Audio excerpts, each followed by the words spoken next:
You'd get a Nedbank, Netherlands Bank, Netherlands Bank, Dutch Bank that we'd have there. And then later on, other banks would come. I'm mentioning these banks because today when you look at the requirements of banking, those banks didn't need to meet those requirements when they were established, when we were still a British colony, of which we still maybe are today, and that's why there are onerous requirements to set up a bank or get a banking license today. The Afrikaners, being treated like second-class citizens in South Africa, decided to come together. They formed a secret society, the Broederbond.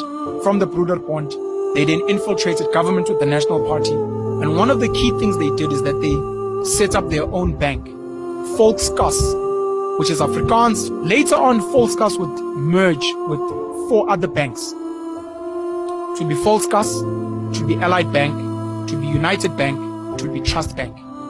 And these 4 banks would be known as the Amalgamated Banks of South Africa.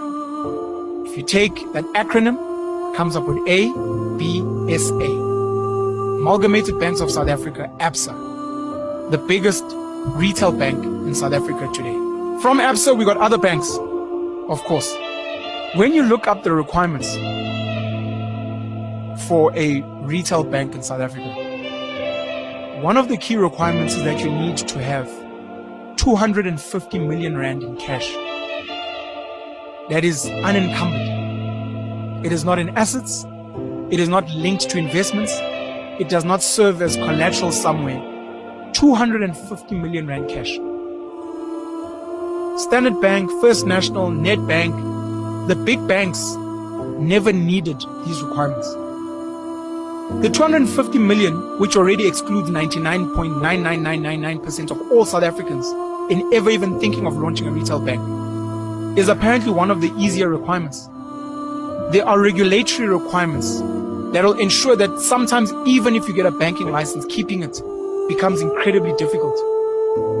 You have to abide by the FCSA, which used to be the Financial Services Board, which manages financial transactions and services. You need to register with the NCR, the National Credit Regulator, to ensure that if you're giving out credit, you fall under that ambit, and you're not involved in reckless lending like African Bank had been in before. You have to register with the Prudential Authority, the PA, to make sure that they're constantly monitoring your compliance, not just for banks, but for insurance companies and other financial services providers. They make sure that you have a certain board that ticks a certain criteria with people with certain qualifications, and they ensure that they almost give a thumbs up and a rubber stamp to the people that are meant to sit there.